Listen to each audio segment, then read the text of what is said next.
Hello guys everyone, welcome back to my channel. সবাই কেমন আছো? আশা করি সবাই খুব খুব ভালো আছো। আমরা বেশ ভালো আছি। তো এখন বাজে তোমার 10:30। তো এখন থেকে আমি ভিডিওটা স্টার্ট করে দিয়েছি। আর এই যে দেখো, সকাল সকাল আজকে করেছি হেলাঞ্চা শাক, মাছের মাথা দিয়ে পাতুরি করেছি আর একটু মাছের তেল করেছি। তো এটা দিয়ে আজকে সকালে আমরা ভাত খাবো। আর আমাদের বাড়িতে রুটি ফুটি তেমন সকালে কিছু হয় না, কারণ আমার শাশুড়ি মাও ভাত খান, আমিও ভাত খাই, মেয়েও ভাত খায়। দেখো এখন বাজে তোমার 11টা বাজে। তো অর্ধেক খাওয়া হয়েছে, তারপরে আমি এখন বিছানা তুলতে এসেছি। আর এই যে বাবাই ফোনটা নিয়ে ঠিক বিছানার মধ্যে চলে এসেছে। কিরে তাকা আমার দিকে, ফোনটা কি দিবি না আজকে? দে। সকালের খাওয়া দাওয়া তো হয়ে গেছে, সেটা তো তোমাদের দেখিয়েই দিলাম। এখন বাজে তোমার 11:10-15 মতো। তো এখন আমি বিছানাটা তুলে নিচ্ছি। আর ওদিকে বাবাইকে ফোন চালিয়ে দিয়েছিলাম একটু ভাতটা যাতে সকালবেলা তাড়াতাড়ি খেয়ে নেয়, ওই জন্য। আর যেদিন নিজে হাতে ভাত খায় সেদিন তো আমার ঝামেলা চুকিয়েই যায়। আর ওর নিজে হাতে যেদিন ভাত খায়, এক দুগাল যাই খাক না কেন, আমি আর পরে জোর করি না। ভাবি ওর পেটে হয়তো ওইটুকুই খিদে ছিল, তাই ওটুকু খায়। আর আমি খাওয়াতে গেলে একটু বেশি খাওয়ানো হয়ে যায়, মানে বেশি বলতে তেমন না, মানে ঠিকঠাক মতো খাওয়াই। তো আজকে কিছুতেই খেতে চাইছিল না, বলছিল তুমি খাইয়ে দাও, ওর জন্য আমি খাইয়ে দিলাম। আর বাবা এখানে ফোন নিয়ে চলে এসেছে। আর এই দেখো ফোনটা নেওয়ার পরে দেখেছো কেমন করছে? দেখো বিছানার মধ্যে পুরো টান টান হয়ে শুয়ে পড়েছে। আর বাচ্চাদের এই একটা অভ্যাস, একবার যদি ফোন দিই না, পরে আর ফোনটা দিতেই চায় না। এই হচ্ছে একটা অভ্যাস, খুবই খারাপ। আর এই যে দেখো, কিছুটা কলাইয়ের ডাল আর কিছুটা মুগ ডাল এর আগে আমি বাবার বাড়ি থেকে নিয়ে এসেছিলাম। তো আমাদের নিজেদের জমিরই ডালগুলো, তো সেই ডালগুলো আমি নিয়ে এসেছিলাম কালকে সারাটা রাত ভিজিয়ে রেখেছিলাম, কারণ ওটা দিয়ে ভেবেছি আজকে একটু দই বড়া করব। দেখা যাক, জানি না, অনেক দিন ধরে ফোন করলে শুধু দই বড়ার রেসিপিটা চলে আসে। আর দই বড়ার রেসিপিটা আমি তো জানতাম না, ফোন দেখে দেখে আজকে করব ভেবেছি। আর অনেক দিন ধরে ভাবছি এই খাবারটা আমার খেতে খুব ইচ্ছা করছে। আর এরকম টেস্টি টেস্টি খাবার দেখলে না আমার শুধু খেতে ইচ্ছা করে। আর ওই জন্যই তো ওয়েটটা কমাতে পারি না। কি করব বলো, খুব লোভ জানো, খাবার দেখলেই শুধু খেতে ইচ্ছা করে। না না, কারোর বাড়িতে না, আসলে ফোনে দেখলে। ফোনে যে কোনো খাবার এত সুন্দরভাবে এডিট করে এত সুন্দর করে দেয় যে সেটা আমার দেখলে খুব খেতে ইচ্ছা করে। তারপরে আবার একটু মিষ্টি মিষ্টি একটু ঝাল ঝাল টাইপের খাবার যদি হয়। তারপরে দেখো এদিকে ডালটা আমি পেস্ট করে নিয়েছি। তো পেস্ট করে এটার মধ্যে আমি মৌরি জিরে নুন দিয়ে ভালো করে মিশিয়ে ফেটিয়ে নেব। আর হ্যাঁ, এটা মানুষে বিউলির ডাল দিয়ে করে, আমি জানো তো এটা কলাইয়ের ডাল আর মুগ ডাল দিয়ে করেছি। আর এটা দেখো, এখানে আমি জলের মধ্যে কিছুটা নুন আর কিছুটা চিনি ভিজিয়ে রাখলাম যাতে চিনিটা গলে যায়। এবার বড়াটা যেই ভাজা হয়ে যাবে তখন আমি ওটার মধ্যে চুবিয়ে দেবো। আর এই রেসিপিটা না আমি একদম জানতাম না, আর এরকম কোনো আইডিয়াই ছিল না।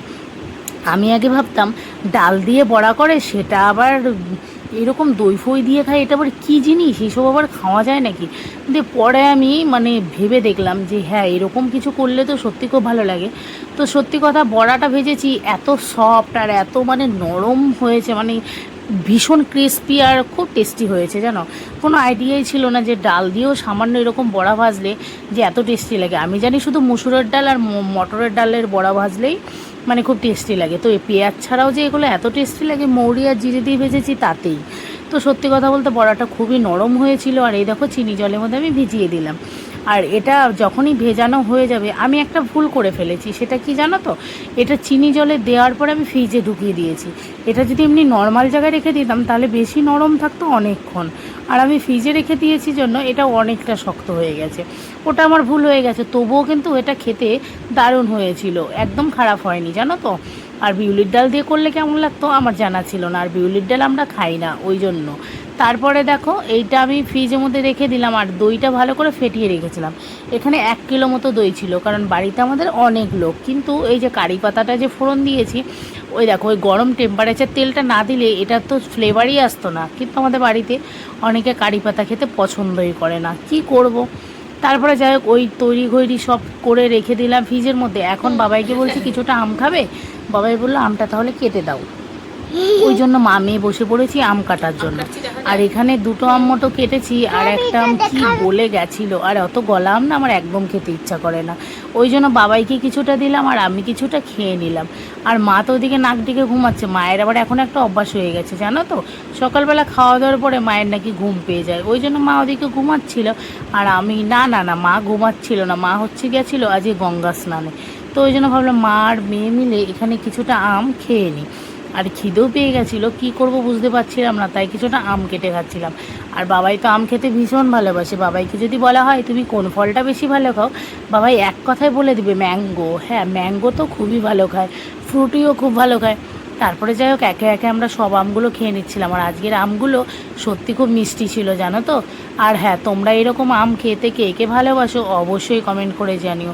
তারপরে দেখো, আম খেয়ে যে চোকলাটা ফেলে দেবো তার তো উপায় নেই, কারণ আমার শাশুড়ি মা আমাদের পাড়ায় একটা বাড়িতে গরু আছে, সেখানে আমের চোকলাগুলো দিয়ে আসে, ভাবে ফেলে দেবো, গরুতে খাবে তাতে কাজে দেবে, ওই জন্য ফেলে দিয়ে আসে। আমি আর কি করব। তো যাই হোক, সেটা তো বিকেলের পাট দুপুরের পাট চলে গেল। এখন বেজে গেছে সন্ধ্যা 6:30 7টা মতো। তো এখন ভাবলাম এটা তাহলে করাই যায়। আর এই দেখো, দইটা ফেটিয়ে ফ্রিজে রেখে দিয়েছিলাম, তোমাদের দাদাভাইকে বলেছিলাম আর একটুখানি দই নিয়ে আসবা। তোমাদের দাদাভাই পরে আবার 300 মতো দই নিয়ে এসছে, মোটামুটি 1 কেজি 300 মতো দই এটা দিয়ে করছি। আর বাটিটা দেখে অনেকটা ছোট মনে হলেও বাটিটা কিন্তু অনেকটাই বড়। আসলে ক্যামেরাতে সব সময় তো সব কিছু ছোটোই মনে হয়, তাই না? ওই জন্য বোঝা যাচ্ছে না। তারপরে দেখো, দইটা আমি ভালো করে ফেটিয়ে নিয়েছি। আর দইটা যেই ফেটানো হয়ে যাবে এর মধ্যে 2 টুকরো বরফও দিয়ে দিয়েছি। এবার আমার এগুলো সব একে একে সাজানোর পালা। সত্যি কথা বলছি, আজকে দই বড়াটা যে এত টেস্টি হবে আমি কোনো দিন ভাবিনি। তোমরাও কিন্তু এরকম দই বড়া বাড়িতে করে খেতে পারো। বাড়ির সবাই তো ভীষণ ভালো খেয়েছে। তবে হ্যাঁ, যাদের গ্যাস অম্বলের সমস্যা তারা কিন্তু এইসব একদম খেতে যেও না, তাহলে পুরো স্ট্রোক হয়ে মরে যাবে। আর হ্যাঁ, আজকে দই বড়া খেতে যেয়ে আমার আজকে এত বড় বিপদ হয়ে যাবে আমি সত্যি বুঝতে পারিনি। ওই যে বিপদ আমাদের পেছন ছাড়ে না, সত্যি বিপদ আমাদের পেছন ছাড়েই না। যাই হোক, দই বড়াটা ভালো করে দই দিয়ে ভালো করে ম্যারিনেশন করে আমি রেখে দেবো কিছুক্ষণ। তারপরে 5-10 মিনিট রাখার পরে এটার উপর দিয়ে তোমার তেঁতুলের চাটনি, তারপরে তোমার টমেটো সস, হ্যাঁ এর মধ্যে গ্রিন চিলি সসও একটু হালকা দিতে পারো, কিন্তু আমার ওটা ছিল না। আর আমি করিও নি, ভাবলাম থাক অত ঝামেলা আর করবো না, ভুজিয়া টুজিয়া এই দিয়েই করে দিই। আর হ্যাঁ, একটা ভাজা মশলা করেছিলাম সেটাও কিন্তু ওপর দিয়ে দিয়েছি। সত্যি কথা বলছি, এত টেস্টি দই বড়া আমি জীবনে ফার্স্ট টাইম করলাম। এই 26-27 বছর বয়সে, 26.5 বছর বয়সে আমি এই ফার্স্ট টাইম এরকম এত সুন্দর দই বড়া করলাম। তো যাই হোক, তোমরা কিন্তু এরকম দই বড়া বাড়িতে করে খেতে পারো, দারুণ টেস্টি মজাদার খাবার। আর এই যে আমাদের পরিবুচি দেখেছো কীরমভাবে বসে আছে, কিন্তু পরিবুচি বললো এই কারি পাতার গন্ধটা ওর একদম ভালো লাগেনি, ওই জন্য ও খাবেই না। যাই হোক, নিয়ে তো গেছিলো, একটু বোধহয় জিভে টেস্ট করতে গেছে, আর তখনই যেই দেখেছে গন্ধ, ওই জন্য আর খায়নি। তা কি করা যাবে, তোমাদের দাদাভাই জানো তো মাঝে মধ্যেই বলে যে কারি পাতা দিয়ে চিকেন কষা রান্না করবে, কিন্তু এই যে আমাদের বাড়িতে কেউ কারি পাতার জিনিস খেতে চায় না, তাই জন্য আর চিকেন কষাটা কারি পাতা দিয়ে হয়ে ওঠে না। তো ভেবেছি বাড়িতে যখন কেউ থাকবে না, শুধু তোমাদের দাদাভাই আর আমি থাকবো, তখন একটু সেই লোকটাকে ভালো করে কারি পাতা দিয়ে চিকেন কষা রান্না করে খাওয়াবো। আসলে কেউ তো খেতেই পছন্দ করে না, কি করব বলো। তারপরে যাই হোক, এখানে তো আমি স্টেপ বাই স্টেপ সব কিছু সাজিয়ে নিচ্ছিলাম। আর তোমাদের দাদাভাইকে ফোন করছিলাম যে তাড়াতাড়ি আসো তাড়াতাড়ি আসো। তোমাদের দাদাভাই বলল যাচ্ছি, তুমি রেডি করে রাখো। আসলে এই ফ্রিজে রাখার বুদ্ধিটা তোমাদের দাদাভাইয়ের, জানো। সে বলছিল আর বেশি জল দিয়ে রাখো। আরে বেশি জল দিলে হবে? বেশি জল দিলে তো জিনিসটা আবার পরে চিপিয়ে তুলতে হবে, আর অল্প জল দিলে তো সেটা চিপিয়ে তুলতে হবে না, জিনিসটা সুন্দরভাবে ফুলে যাবে। কিন্তু ফ্রিজে দিয়েছিলাম বলে হালকা একটু শক্ত হয়েছে, তবুও একটু নরম ছিল, খারাপ লাগেনি, দারুণ হয়েছিল। সত্যি আজকে দই বড়াটা দারুণ হয়েছিল, কি বলবো তোমাদের, অসাধারণ, এক কথায় অসাধারণ। আর আজকে আমার জানো তো দই বড়া খেয়ে কী হয়েছে, আজকে আমার দই বড়া খেয়ে কেমন গলা বুক দিয়ে কেমন একটা ব্যথা ব্যথা করছিল, আমি তো বুঝতেই পারছিলাম না কেন এরকম হয়েছিল। আর এই দেখো, এই প্লেটটা আমি ফ্রিজে রেখে দিলাম, তোমাদের দাদাভাই এসে খাবে ওই জন্য। আর আমি 4-5খানা মতো দই বড়া খেয়েছি। তো খাওয়ার পরে আমার গলা বুক ব্যথা করছিল। আর তারপরে জানো তো আমি ভাবলাম আমার বোধহয় খুব গ্যাস হয়ে গেছে, ওই জন্য তোমাদের দাদাভাইকে বললাম আমার জন্য একটা ইঞ্জেকশন নিয়ে আসো। তো তোমাদের দাদাভাই আমাকে একটা ইঞ্জেকশন করবে বলছে। আর ইঞ্জেকশন করার কথা বললে আমার ভেতরটা একদম কেঁপে ওঠে, আমার এত ভয় লাগে তোমাদের আর কি বলবো, ভীষণ পরিমাণে ভয় পাই। যাক, আরাম করে তো এখানে মজা করে খাচ্ছিলাম, কিন্তু পরেক্ষণে যে আমার কান্না করতে হলো, ওই যে আমার জীবনটাই এমন জানো, প্রথমে হাসলে পরে কান্না করতেই হয়। ওই জন্য এখানে হেসে হেসে খাচ্ছিলাম, পরে ঠিক কান্নাটা আমার জন্য রেডিই থাকে। আমার কপালে জানো তো ভালো কিছুই থাকে না, ভালো কিছু জোটেও না। না না, খাবার না, সুখ কথাটা বলছি আর কি, মানে সুখটা আমার কপালে ঠিক জোটে না। আসলে এখন যদি সুখ হয় পরেক্ষণে ঠিক কান্না হয়ে যায়, এমনই ব্যাপার। তো সুখে আমি একটু খুব কমই থাকি, এটাই আর কি। একটু যদি ভাবি এখনই ভালো আছি, পরেক্ষণে খারাপ হয়ে যাব। যাই হোক, এখানে অনেক বাসন করে ফেলেছি, কারণ এত কিছু তৈরি করতে গিয়ে অনেক বাসন হয়ে গেছে। তাই ভাবলাম যাক, এখন অনেক রাত হয়েছে, বাসনগুলো মেজে আনাই যাক। তারপরে দেখো তোমাদের দাদাভাই বাড়িতে চলে এসেছে, সেই মহারাজ এটার মধ্যে একটু খেয়ে নিল। আসলে তোমাদের দাদাভাই জানো তো স্পেশালভাবেই করছে, দেখো কত কিছু এর মধ্যে মশলা টশলা আবার দিয়ে দিয়েছে। আবার জানো তোমাদের দাদাভাই কিন্তু একা খায়নি, সে আবার বন্ধুদের জন্য তৈরি করে নিয়ে যাচ্ছে। আমি বললাম এটা কার জন্য সাজাচ্ছ গো? বলছে আরে আমার বন্ধুগুলো মাঠে দাঁড়িয়ে আছে না, ওদেরকে একটু নিয়ে গিয়ে খাওয়াবো। তা বললাম ঠিক আছে নিয়ে যাও, আমার কোনো প্রবলেম নেই, অনেক তো আছেই, নিয়ে গেলে আর সমস্যা কোথায়। তো বললাম তোমার বন্ধুরা কেমন খেয়েছে সেটা সেদিন জিজ্ঞাসা করতে পারিনি, পরের দিন বললাম কেমন হয়েছে, তোমার বন্ধুরা কি বলল? বলল মোটামুটি ভালোই হয়েছে।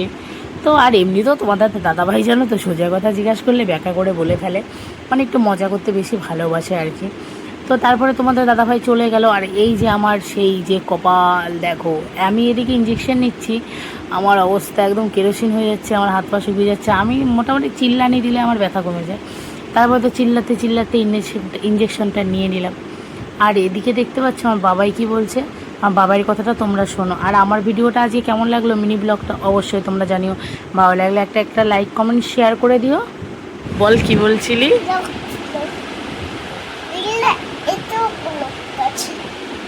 মাকে ইঞ্জেকশন দিয়েছে? কেন দিয়েছে? সারাদিন ঘুমায়নি, ঠিক আছে, সারাদিন ঘুমায়নি। এখন কটা বাজে বলো তো? এখন বাজে তোমার ওই দেখো 10:30 বাজে। ওই দেখো বন্ধুলা ফেলে দিয়েছে তুলোটা, সেটাই বললো। এখন বাজে 10:30। এত গ্যাস অম্বল হয়ে গেছে, ব্যথাই কমছিল না, ওই জন্য তোমাদের দাদাভাই ইঞ্জেকশন করে দিয়েছে।